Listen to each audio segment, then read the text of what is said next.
ठाणे लोकसभा मतदारसंघासाठी होणाऱ्या मतदानासाठी नवी मुंबई पोलीस सज्ज झालेत। मतदानाची प्रक्रिया सुरक्षित पार पडावी यासाठी शहरामध्ये 4000 पोलीस तैनात करण्यात येणार आहेत।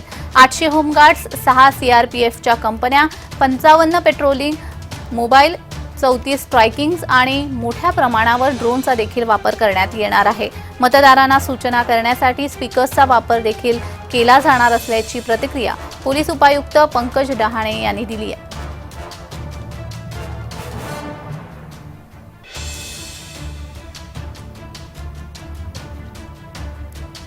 मतदानासाठी नवी मुंबई पोलीस सज्ज झाल्याची माहिती मिळते।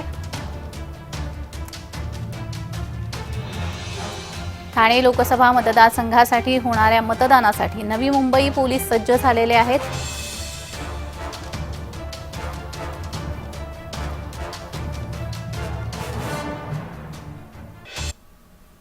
तर याचाच आढावा घेतलेला आहे आमच्या नवी मुंबईच्या प्रतिनिधी कविता लोखंडे यांनी। पाहूयात। ठाणे लोकसभेच्या निवडणुकीसाठी 20 तारखेला जे आहे मोठा पोलीस बंदोबस्त तैनात करण्यात आलेला आहे। आपण नवी मुंबईमध्ये आहोत। नवी मुंबईमध्ये देखील मोठा पोलीस बंदोबस्त जो आहे तो तैनात करण्यात आलेला आहे। कोणतीही अनुचित घटना घडू नये याकडे विशेष काळजी घेतली जात आहे। पोलीस देखील मोठ्या प्रमाणात या ठिकाणी तैनात करण्यात आलेले आहेत। त्याचबरोबर ड्रोनचा देखील वापर करण्यात येणार आहे। आपल्यासोबत परिमंडळ 1 चे पोलीस उपायुक्त पंकज डहाणे सर आहेत। आपण त्यांच्याकडून जाणून घेऊया। सर, नेमकं काय सांगाल, कशा पद्धतीने या ठिकाणी काळजी घेण्यात आलेली आहे, काय काय व्यवस्था करण्यात आलेली आहे? जवळपास आयुक्तालयामध्ये जवळपास 4000 लोकांचा बंदोबस्त नेमण्यात आलेला आहे। यामध्ये पोलिंग बूथवर सुद्धा बंदोबस्त नेमण्यात आलेला आहे।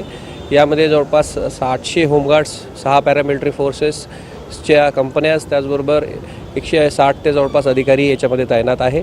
यामध्ये जवळपास 55 पेट्रोलिंग मोबाईल्स आणि 34 स्ट्रायकिंगचा वापर करण्यात येणार आहे। जवळपास वायरलेस सेट 350 वापर करण्यात येणार आहे आणि त्याचबरोबर जवळपास ड्रोनचा सुद्धा आम्ही वापर करण्याचा यासाठी ठरवलेला आहे। नक्कीच सुरक्षिततेच्या दृष्टीने हा जो पोलीस बंदोबस्त तैनात करण्यात असल्याच्या प्रतिक्रिया ज्या आहेत त्या पोलीस उपायुक्तांनी आपल्यासमोर व्यक्त केलेल्या आहेत।